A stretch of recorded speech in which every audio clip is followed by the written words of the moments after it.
Welcome to the podcast with your favorite cash flow guys, Mike and Blaine. Giving you the best advice while having a beer. When you're running a business, there are problems every day. Let Mike and Blaine help you out and guide your way. Cheers to the good times with Mike and Blaine for business, beer, and BS. Hey, it's episode 216. It's 216. I'm Mike Mylan. This is the Mike and Blaine Show. That is my co-host and friend, Blaine Birch from Dry Run. What's up, my man? Oh, boy. We missed last week because of Thanksgiving, so it's really fun to be back. Although I'm a tiny bit under the weather, so you might be carrying it a bit today, but I think I'm on the mend, hopefully. So, Dude, you had plenty of energy. You had plenty of energy. You were in on it. You were right there all the way pre-show. You're like on boom, boom, boom. Everything we asked, everything we talked about, you were in. So I'm expecting big things out of you. I'll be good. About 40 minutes in, I might just like topple over and fall asleep under the desk here, but I'll keep her going as long as I can. Yeah, probably only if you have a 10%er over there. I don't. I have a lightish. Yeah. All right. So this is Mike and Blaine. We talk about business. We talk about beer. We talk about BS, and that's what we do, right? So today's topic, I'm really excited about digging into because it's what I live every day. It's what I've been teaching. It's what I wrote a book about. And I stumbled into a conversation again this week. I'm like going, man, we got to do it. We got to do it. So, hey, let's start off. What are you drinking? What is it that you're drinking? Okay, so what I'm drinking today is, and it's not really related to the topic, which is listen more, talk less, ask questions for, business relationships, advisory for you. But some of my neighbors, we were talking with them just the other day. They are hugely big supporters of rescues for, cats and dogs, especially dogs for them. They do a lot of, fostering and things like that. And but they don't drink that much beer. They like bourbon and that. So, but they were over at Pinnacle Brewing Company, and Pinnacle Brewing did this rescued collaboration with Foothills Animal Rescue in Scottsdale, and huge, and a little bit of money went to the rescue and everything, so it was awesome. So they were over there, they got some beer from there, and then they just they gave it to us the other day because they know Heather and I like beer, and it's delicious. It's a really nice beer, so also supports a good cause. So that's what I'm featuring today from Pinnacle in Scottsdale. Terrific brewery, by the way. Yeah. Well, normally I would have a neighbor Pat beer, but he's fallen down. He goes, I'm not available. I'm not this, that, and the other. He's just, you can't trust him. I mean, he's one of our beer sponsors, and but you can't trust him. You never know what he's going to show up with beer. So I'm messing with you. Actually, the other day I said, hey, Pat, I got a growler I want to return, right? Because I like to give it back to him after he fills it up and brings it over. And I'd finally completed the growler and wanted to give it back. And he goes, well, I'm not home, so it's going to be hard to return it. I'm like, all right, well, so be it. Here we are. But I found something new that I hadn't had before. It's from Two Pitchers Brewing. And, my family, I mean, we're Irish, but we're also Nordic. We're also like part Viking, right? I mean, so be it. So from Two Pitchers Brewing, I got this Nordic jam. It's a lager, but it's got a bunch of fruit in it, right? It's got like cherries and stuff like that, but look at this, cherries and strawberries and stuff like that. So I don't know what I'm going to get exactly. But it was just Thanksgiving. And look, I mean, this guy he's standing on food. He's like got food on his sword. He's ready. This is me at Thanksgiving, right? Super cool can too. Yeah. So it's going to be really fun to get into. So what about our beer sponsors? Yeah. What about our beer sponsors? Oh yeah. You already mentioned neighbor Pat. He's always a beer sponsor because he's bringing you beer like every week. Rachel Barnett from Gentle Frog. If you have a business and you need to know how to use QuickBooks Online, go to her YouTube channel, YouTube/@GentleFrog, or you can go to gentlefrog.com and you'll learn everything you need to know about QBO and get your books in order for 26. Hey, and another year-long beer sponsor was Karen Harrison out of 3S Smart Consulting up in Michigan. I'm going to tell you what, man, she is just growing like crazy. I see her on social media. She is always on top of it. If you haven't, just go to LinkedIn, follow her LinkedIn, because she's got good information. She's got great articles. She's got a book that she just put out that's an Amazon bestseller called Stop Growing Broke, Start Growing Profit.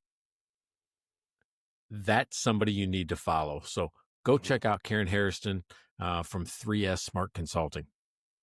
And Larry Weinstein, the best CPA in Houston, Texas. If you're looking for a CPA, go look up Larry, the Cash Flow Cowboy, except his website is, what was it again? It's not Cash Flow Cowboy. It's a different. Cashflowranch.com.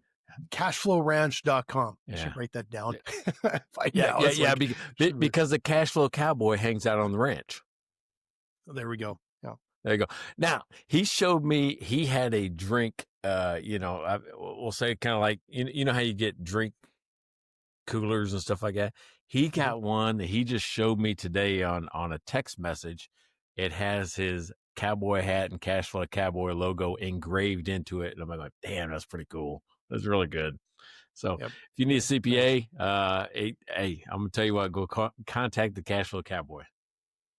Yeah, do for sure. And finally, Devin, superstar from Netflix. He's back. He's a sponsor well into next year. He's our first one that started to commit into 26 already. So thanks again, Devin. I really appreciate it. Yeah, and he's on LSU campus. I mean, right now he's there. He's like in the mix, and it's just been, there's chaos over there. They just they fired their head coach. They hired a new controversial top dollar head coach. I mean, there's all kinds of stuff happening around. I mean, they fired the president of the university. I mean, there's so much things happening around LSU that he is right in the middle of everything that's happening. So, what a cool or chaotic or not cool thing to do. I don't know. I haven't heard of any of that, to be honest. So I'm only just up in the NHL drama and now the Olympic hockey drama. So that's usually all that I got. And F1, man, if you're watching F1, holy cow, is it getting interesting. Last race of the year this weekend, 3 different drivers could win the championship this race. Hey, cool. I went to Utah. Remember, I got that client in Utah. I flew through Vegas during the F1 weekend. It was a ghost town, dude. There was freaking nobody there. No, I mean, I've never seen Vegas like that. It was empty. I took pictures of emptiness in the Las Vegas airport. Driving through, there's nothing. They had the roads closed off, of course, because of the F1 race. Yeah, dude, did anybody go? Well, yeah, it was sold out, man. How was it so? I mean, there was nobody in the airport. How was that even possible? Well, yeah, because they all came before the race and they all left after. So there's probably nothing going on, because I don't think you could get a hotel room probably in that town for that stretch of the race. Wow, so it was crazy. sold out, man. Yeah, it's crazy over there. So yeah, that's great. Hey, can we say it? We can say it, right? All right. This is Business Beer and BS. And I want to point out something that happened since we last, remember, because we did the last one, I think, while I was in Utah. I was actually in a hotel room doing it. Yep. Jeff cut a short out of our, our thing. He cut a short out. Or was it you or was it Jeff? Which one was it? No, I think Jeff did that one, because I was on your Instagram channel, and it's crazy. I can't believe it. It's never happened to me, right? It's like I'm telling a story. No shit, there I was. No shit, there was. and I've got to tell you, I watched that, and here's my claim to fame. Oh, really? Tell me more. That's the only thing I say in the whole short. I'm not even in the short. I'm not even talking about the short. It's all you. And I would have never thought in a million years that you would have said the most controversial thing. And it's not controversial like it's good or bad. It's like, because it was a 50-50 split. It was the best fucking statement I've ever, pardon my language. Now you got to mark the check box on the thing. Oh, I do it every week. It's like the Mike check box. Mike language check box, Mike language check box. It was the best statement I'd ever heard, from this show that just took off. And it's not even in our realm, right? It's in a whole different industry that people got pissed and we don't know anything about any of it. And they're like people were saying, you guys are knobs. Oh, you don't know shit. Oh, you didn't go to medical school. You're not this. I'm like, yeah, that we weren't even talking about that, really. I mean, yeah, it was part of the show that was the BS, of course, was the thing that actually catches everybody's attention. But as of today, like Thursday, December 4th, you were saying we've already had 550,000 views of this short. So I think that's quite hilarious, actually. But I don't know that I've even logged on to. I don't even know that I've logged on to a computer 500,000 times. No, that's insane. I think it's starting to peter out, so that we probably won't get much more. But it was who knows? Like, who knows why things suddenly catch a little fire? And apparently that one got someone's dander up, and they started talking about it and sending it. And I don't know, it was just part of our usual BS part of the show. So, well, you know what's funny is that it was that specific thing right there that made me think about today's topic, right? And today, you're like, you probably looked at the description. If you guys don't know what Blaine and I do, is he gives me creative liberty to 10 minutes before the show to just come up with a topic and go. And usually it's something I've talked about or done that week. Well, this has been on my mind because it was all during Thanksgiving. I'm watching the stats just climb. I'm like, what is it about this? Well, it started to make me think about our profession, not medical. I'm not in the medical field. You're probably not in the medical field. Probably not. No. But I got an opinion. Everybody's got an opinion. But here's the thing. Check this out. I think here's what got me thinking about it is that there's this big shift in my industry towards advisory services, right? Like going, you got to remember, accountants, CPAs, advisors, they really used to just turn in reports. They'd do transactions. They'd fill out the books. Everything they did was about being the best historian of the company that was ever around. Yep. There's no better historian than an accountant, right? They can tell you everything to the penny what happened. The shift in the industry is what's going to happen.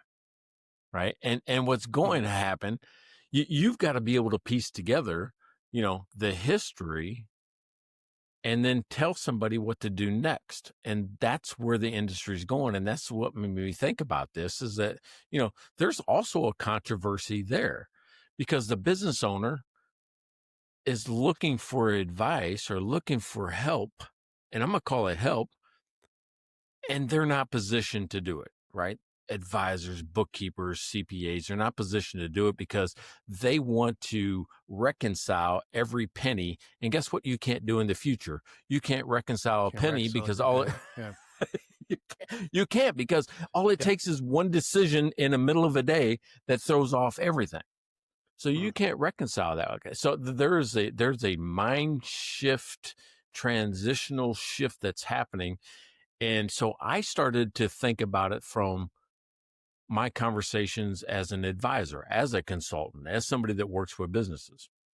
Mm-hmm. I look at it like this. This is where the topic comes from. And the topic is all about, listening, right? I think you said it right off the bat, the new title. Blaine changed my title. So I even forgot the old title. So SEO friendly title. But here was the thought behind it. Here's my controversial statement that a therapist, right? A therapist that offers help to people has to sit there and listen to somebody for 50 minutes. They have to just listen to them for 50 minutes, we'll say. And then you got 10 minutes of whatever. And, but at least 45 to 50 minutes, they're just listening. As an advisor, we probably listen for 5 minutes and then interrupt every single time, right? Because, and I'm guilty of that. And I can look back at it in my own lifetime, going backwards and say, oh my God, that's me, because I can remember listening to people, and as they're talking, I already know what the hell I want to say. I'm looking for the point to say it, Yeah. and I stopped listening, right? So Mhm. that's where this comes from, and that's where I want to talk about today was, do we listen enough? Do we listen? Well, yeah, and I know I changed it a little bit because you came from an advisory angle, and I looked at it, and I'm like, yeah, it's the exact same thing when I'm dealing with clients, and when I'm dealing with staff and like the team and everything. Um, it's one of the things I'm not that good at is keep mouth shut, listen, and ask question. Like when your mouth is open, you should be asking questions. That's the most powerful thing you can do. Um, but it can also be a challenge to do that. And I think like to be able to serve your clients right, whether it's advisory, like for us, we're supplying services, we're supplying product, right? Um, as soon as you stop listening, you're losing them.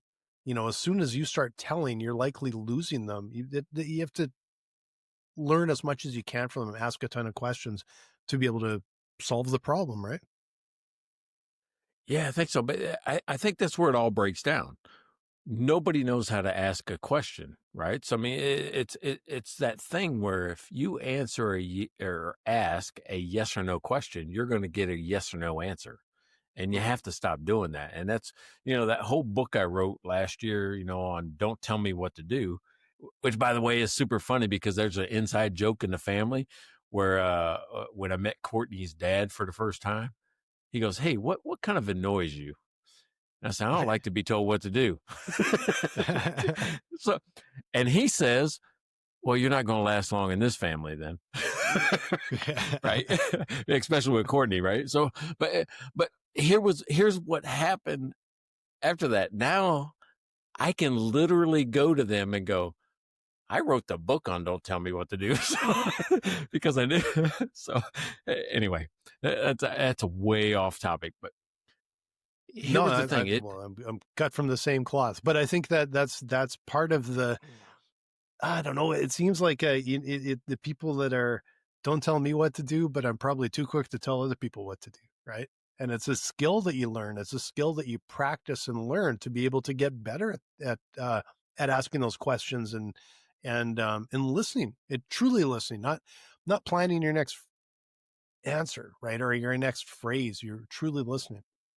Dude, James, at Finagraph, the CEO of Finagraph, he would make fun of me on a regular basis. When I first started, working with them back in 2012, he would make fun of me saying, in the middle of a meeting, you'll make like little noises like you're ready to get into the like, like because I had something to say, I had something to add to the conversation, or I had a question, or I had a Yep. statement. He goes, that's your impatience. That's you not being willing to just absorb what's happening and then, really take in all of the Mhm. information, Yeah. and you wanting to dominate the meeting. He was saying, hey, you already have a big enough personality. When you sit in the room, you already control a part of the meeting just by sitting there, right? By what other Yeah. people are trying to say around you. Meaning you do too, as the CEO of Dry Run. When you're in a meeting, everyone that's in that meeting is already aware and conscious of Blaine Birch sitting at the table, right? So that, Sure. I when don't that know. Maybe happens, I they are. can't. Well, but when that happens, well, I mean, you might not be like me, but and this is 15 years ago. Yeah. My personality came out in the form of interruption, Mhm. and it was bad. And it was bad. I'm the first to acknowledge 15 years later that, damn, that was a really big fault that I had. That was a really big hole in my game, is that I didn't listen and I was quick to interrupt.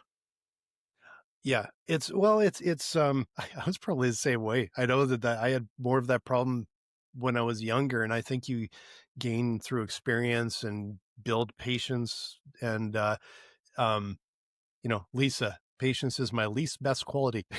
One comment from Lisa. Yeah. All right. See.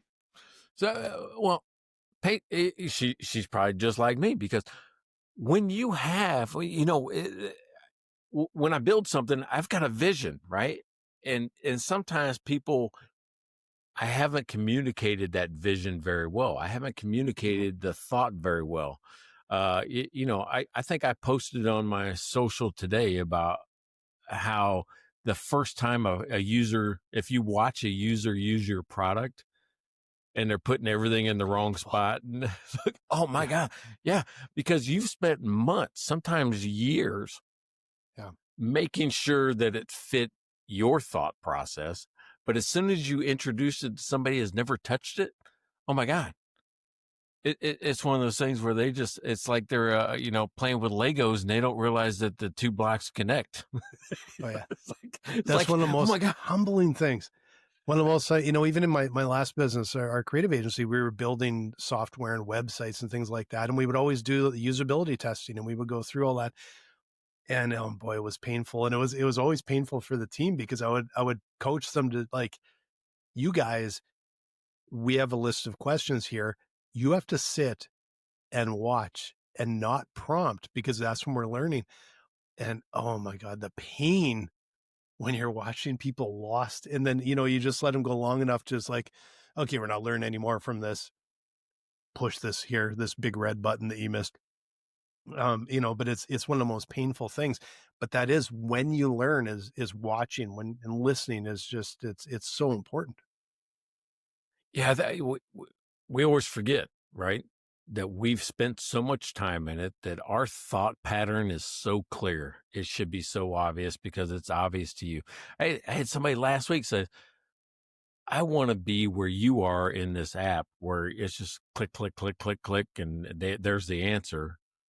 And they're struggling because they don't have the same, experience with the app. They don't know where that button is. They don't know where this is. Yeah. So you're constantly engineering to get somebody to the point where you can't make a mistake. You can't fail. Yeah. Yeah. Well, that just takes time, a lot of time and a lot of energy, and a lot of learning, and a lot of, you know, discipline and humbleness to watch what's happening. And it's, but I think over the last number of years, I think I've changed and evolved. I think my team has changed and evolved. And, um, the when clients talk, it's like, you're just like, oh, you're excited to hear. You want to hear, you want to know, what are they going to say? What are they going to, why? Because we've just learned how valuable it is.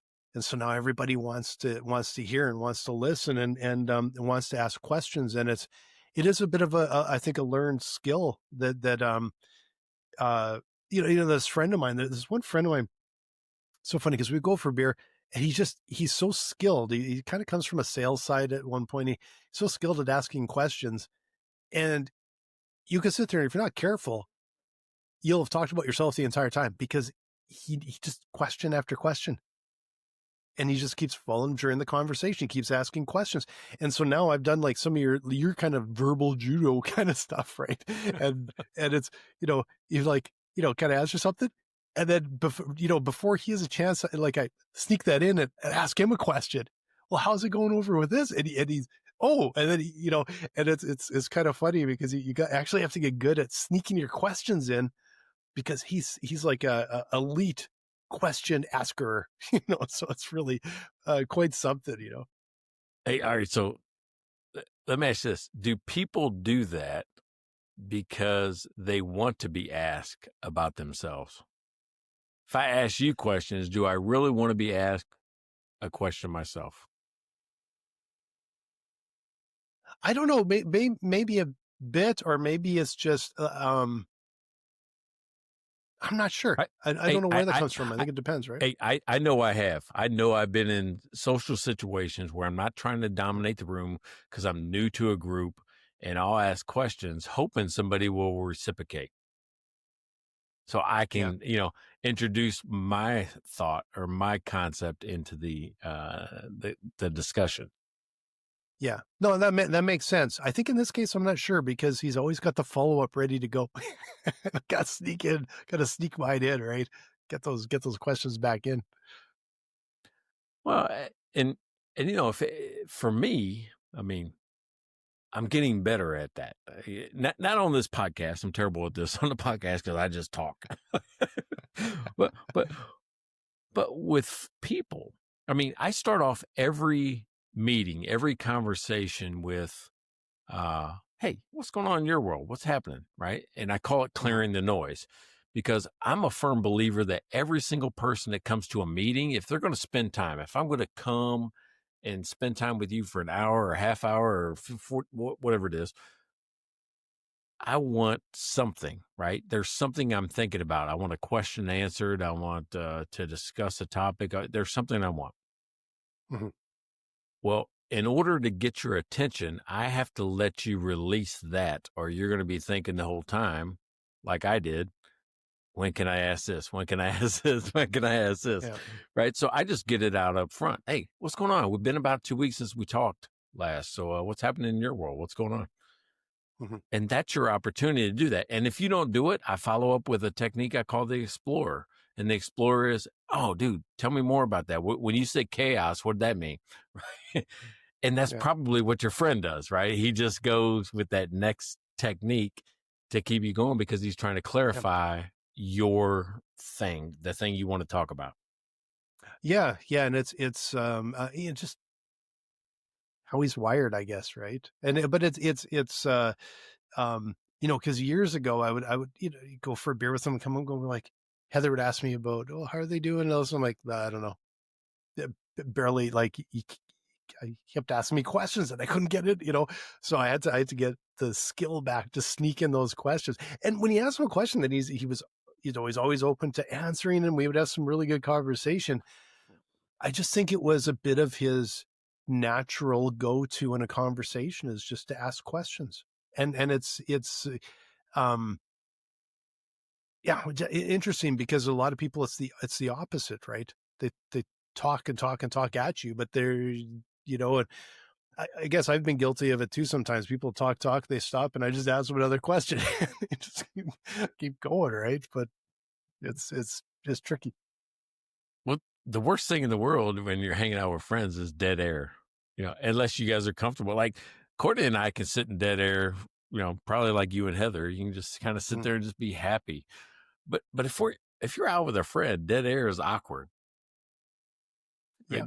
Well, and it depends how, I think, in a way, how long you've known them and all that. Like some friends, I don't think I would, but when in a business thing and stuff, it's more uncomfortable, right? Yeah. So what is the percentage? I always say 70-30, meaning that whoever you're talking to should talk 70% of the time, then you talk 30%. Is that good, bad? Where do you think that lies? Well, I think if you're in a like a business situation, it does make sense to be like if it's a client, I want to be talking way less. Maybe it's 25%. I want them talking 75%. I want to learn from them. But then there's other times where your networking might be more effective to be a 50-50. Like, what if they have the same philosophy? What do you do if both people, like, I'm doing 70% or they're doing 70% of talking, I'm only doing 30. You just, you get to grind to a standstill. All right. So in practice, it never works, right? It's in theory, you're like, oh, yeah, I want to talk 30% of the time. But I mean, in practice, it never works. It ends up being, hopefully 50-50. If not 50-50, I hope that you're not 90-10. Right? Yeah, exactly. That's what I hope. Yeah. So, but it depends on the circumstance, right? Like, as you're talking about doing advisory and you're talking about therapists and that's actually sort of providing a service. And I think that only works if you've got some sort of ratio like that. And it probably is really useful to have that in the back of your mind. But then same thing with us. If we go into like, our needs assessment meetings, man, it's probably 80-20, probably not. It's probably 90-10 them talking, because we're asking questions and we're prompting them. And then we're just notes and notes and notes and notes. And there's, but it's important that it's that way. But then, yeah, like a networking situation, it's probably better to be a bit more of a 50-50, right? All right, but in a business situation, I'm gonna tell you what one of the best positions to be in is if you use dry run and you've got all this data and all these insights sitting in front of you. Now I've got something to talk about. I've got something to ask questions about, right? So, I mean, how would somebody use dry run to be able to do that? Well, the number one thing is if you're struggling with your cash flow, and not struggling with cash flow, struggling to visualize it, struggling to understand where the moving parts are, being able to talk to the management team and say, this is what's happening in our cash flow. This is what's coming in. We need to buy this big piece of equipment. This is how we can do it. That's what dry run's all about. It's about forecasting your cash flow. It's about modeling out different scenarios and be able to understand where the business is headed and talk about it as a management team. And the more complicated, the better. That's when you got to come to us. So the more tabs you have in spreadsheets, come talk with us. The bigger the massive data, the number of systems, come and talk with us, because we're going to help you get a good idea of what's happening in the business moving forward. So just come and talk with us at dryrun.com, and we'll see if we can help you out. That's right. If you want to understand your business and it's too complicated right now, contact Blaine. Right? Yeah, absolutely. Was that the best segue? That was probably the best segue. That was a nifty segue. I kind of had a feeling it was coming, but I actually was like, for a second there, I couldn't remember. Was it my week or your week? And then I was like, am I supposed to be doing a segue, or are you supposed to be doing it? Because I remember something happened where you used to be the oddball. Now I'm the oddball, and it's 216, so it's even. I don't know. Yeah, I don't not remember sure what happened there. Yeah. All right. So if we're 73, all right. So here's the thing. I'm gonna go to advisory because that's where I live every day. Right. I've been saying something for about 6 months now, and it comes from hoarders. Right. You ever seen that show, the show Hoarders? Oh, yeah. All right. Yeah. Because a lot of them are filmed in Canada. Yeah. Oh, yeah. Canadians love hoarding shit. So there actually are a lot of episodes in Canada. It could be. It's cold up there. You got to keep enough stuff to burn. Okay, see, that makes sense to me. I'm like, oh, that makes sense. But here's the thing. When you see the doctor, and I didn't watch Hoarders until COVID, and I've probably told you this story before, right? Courtney called me in the room and says, "Hey, have you seen this show?" I'm like, "Oh man, I don't want to watch that. That's just sad. It's just sad." She goes, "No, sit down and watch it for one." I sat down and watched one. And 15 seasons later, I understood Hoarders.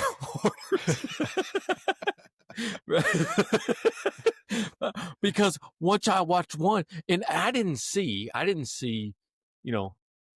doctor hoarder. I didn't see that relationship. What I saw was business advisor, business owner in a different way, right? Because every time I heard them talk, I'm like, oh my God, that's exactly what I'm trying to get my client to do, is take action, right? To actually own the behavior, the things that cause the problem, and be committed to doing the next step.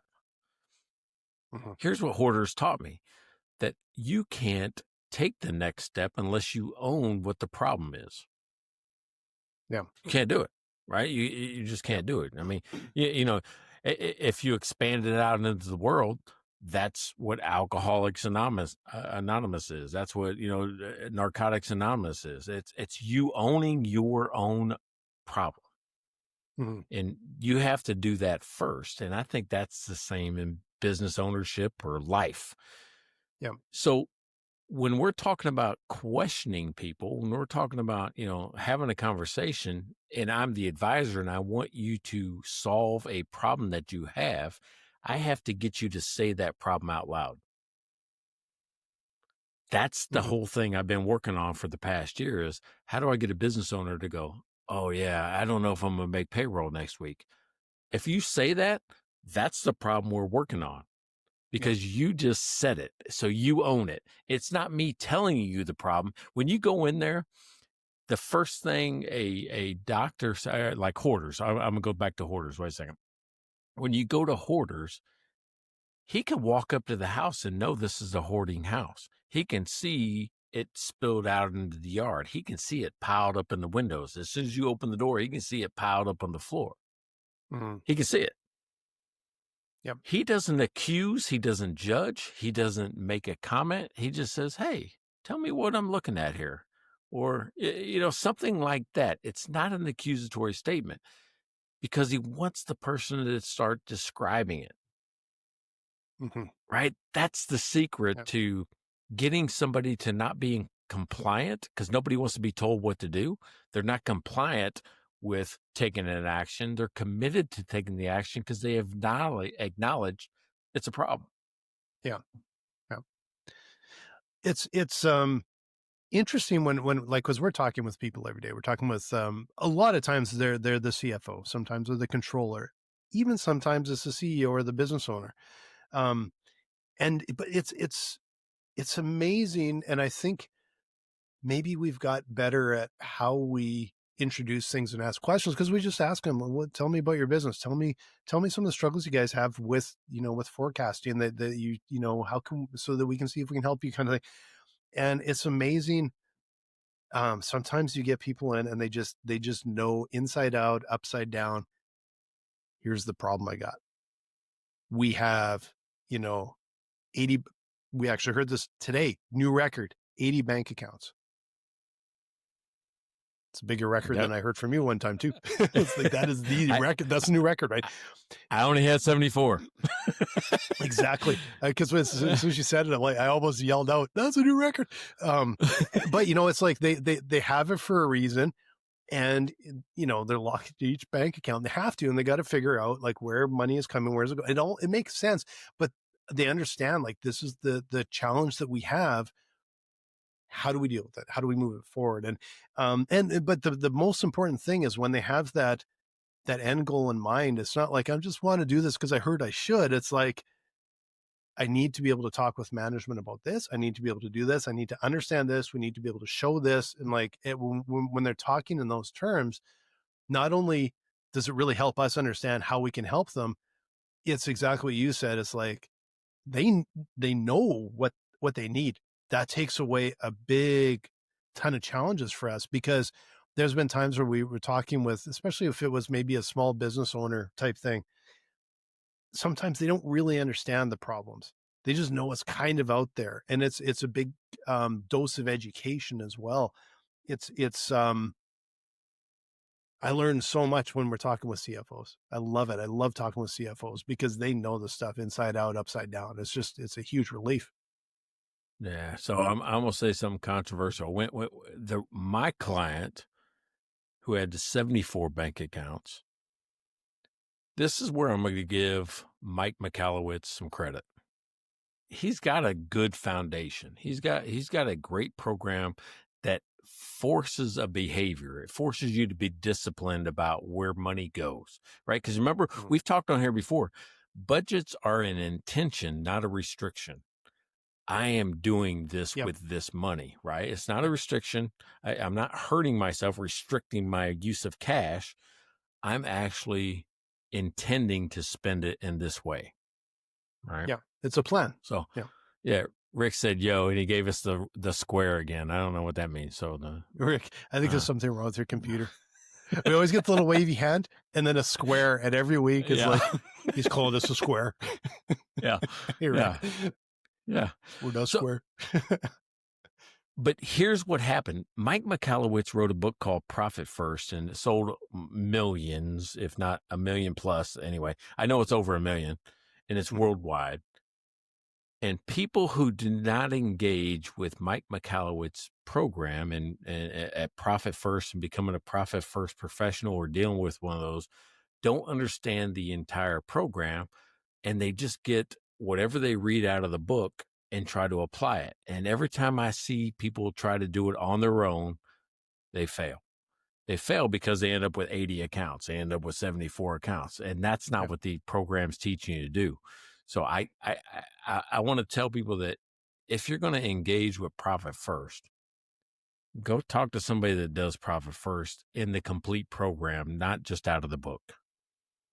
Mhm. That shouldn't be controversial, right? It should be like, hey, this is how you end up with 80 accounts and it's a mess. Yeah. Well, and with this person we were talking about today, this is a pretty big organization. And I don't think that wasn't the approach they took. I think this is just, it makes sense they have a lot of entities, to be honest. So, I think it actually makes a lot of sense likely, but, it's still like that. It still brings like a huge set of challenges, right?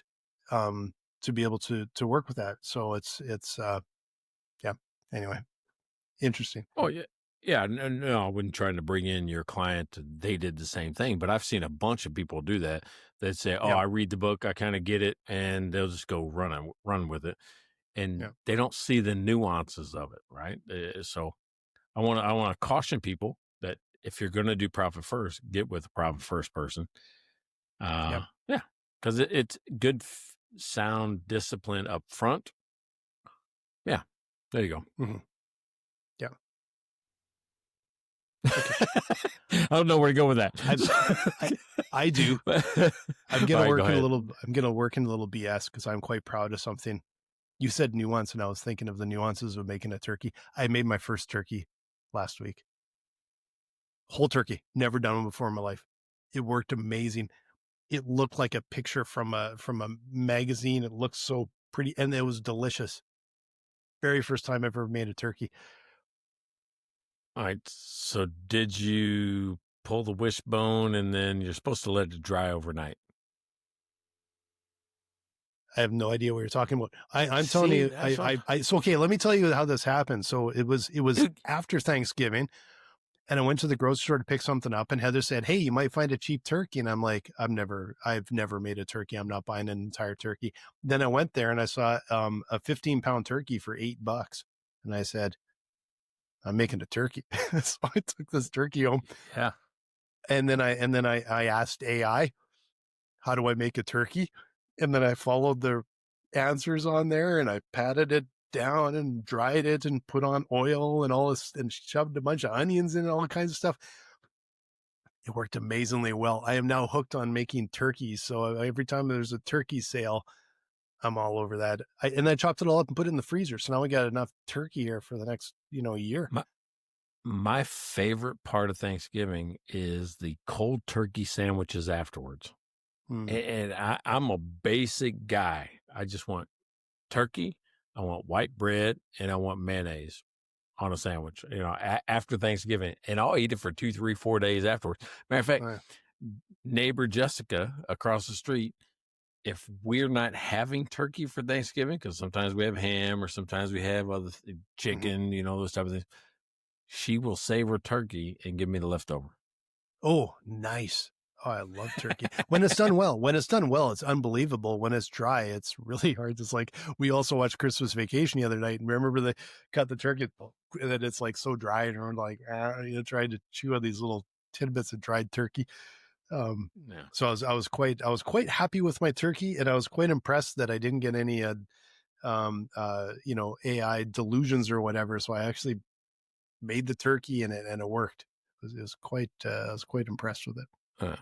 So have you ever interrupted a conversation and been wrong? Like, I should have waited for the end of that. Oh, absolutely positive. I have nothing comes to mind like as a specific time, but I guarantee you I have, like, absolutely.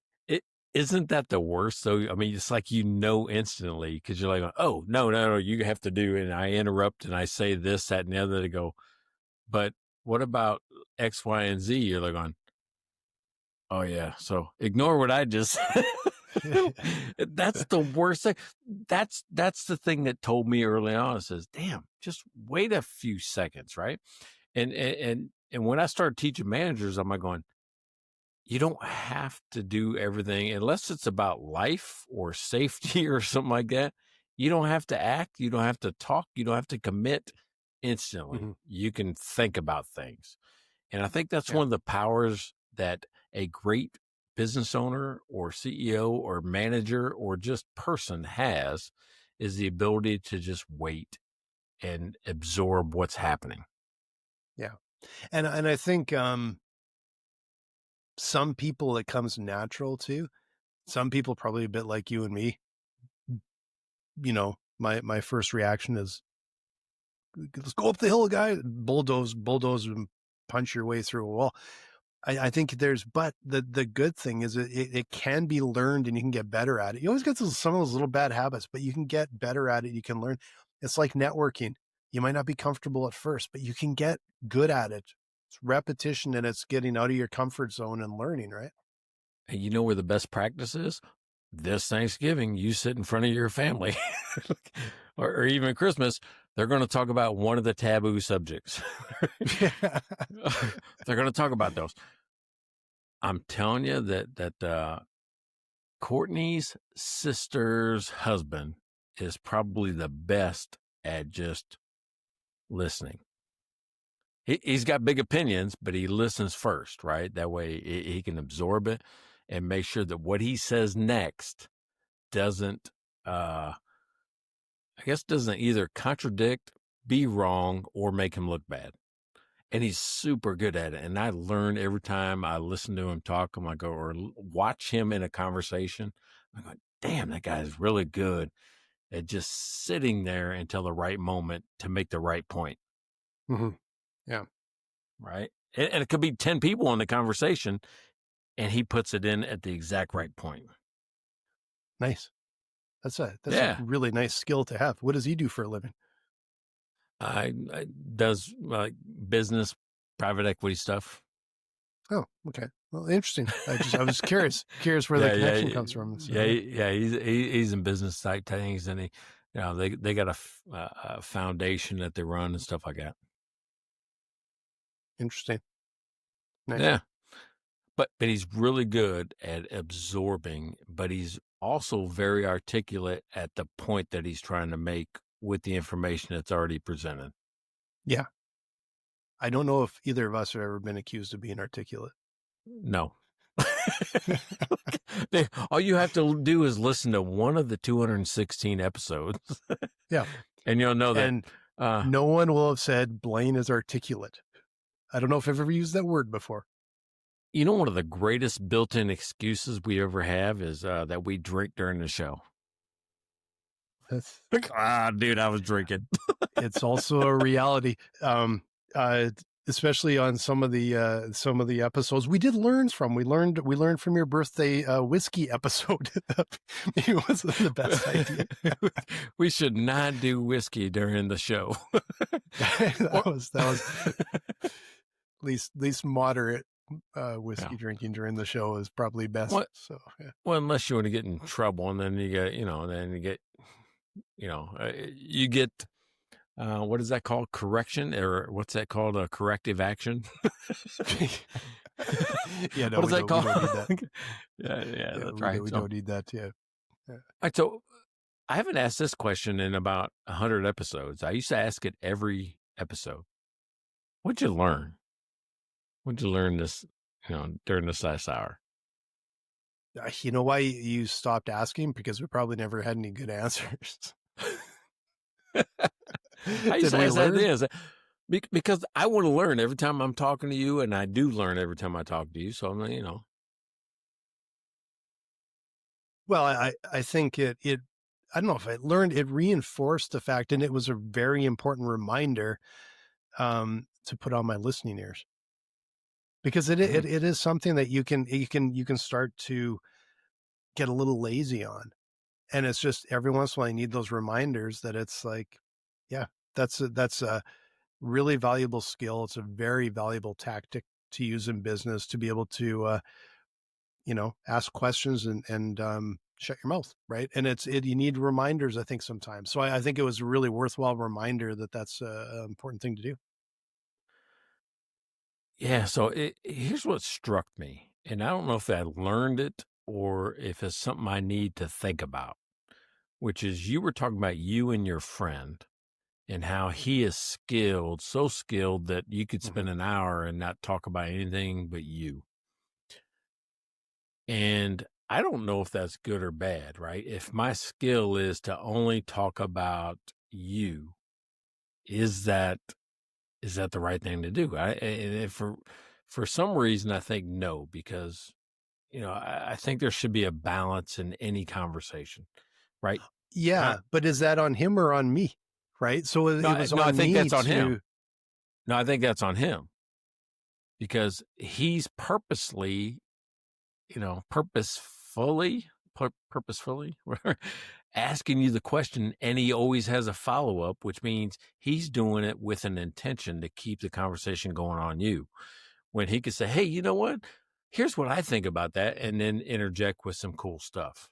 Yeah, yeah, and but I don't think it was as intentional as it was. Maybe it's probably a habit on his side where some people it's talk talk talk. It's his go to. He's just naturally ask questions.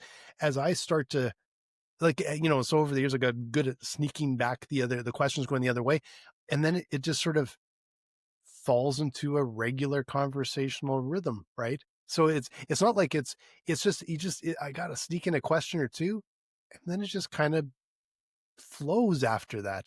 So it's just I think it's almost like the start, right? Yeah, but if you go to the Latin of the word, right? Conversation, right? It's con, two, versating, which means having a talking. It takes two people talking back and forth, just like this podcast is back and forth, back and forth. If you're not having a conversation with two people doing it, then I don't know. Is it as productive? Is it as valuable? Is it as meaningful? Probably not. But what I did learn today is some Latin. Or maybe it's Spanish I confused with Latin. Hell, I don't know. The only Latin I remember, and I don't even barely remember it now, is the as probably fake Latin from the Bugs Bunny show. All right, so hey, once we hit 1,000 comments or whatever the hell that was on that 500,000 view short, 10,000 I think or something, yeah. Or is it crazy? Like how many comments? How many shares? How many? Crazy. I think it was like 15,000 something. I don't know. I don't know. But there was about 1,000 or 1,100 comments, and they were mixed, right? And most of them weren't even about us. It was about the topic, which was fantastic. Which is the best thing that could happen with a short is that it's not about you or I. I mean, who the hell are you or I? It's just people are like conversation about the topic, so it is an important topic, and I'm glad you brought it up. And just again, it was a little bit of BS that snuck in there. Who knows? Who knows why something catches fire? I didn't even think it was controversial. Turned out to be a little bit controversial, I suppose. But yeah, well, no, you knew it was controversial because you said in the very beginning of the short, "I'm going to say something controversial." Yeah, I forgot about that. Okay, yeah, but in my mind, I was thinking this is very controversial. Like trying to preemptive it, but it did say that I didn't think it was that controversial.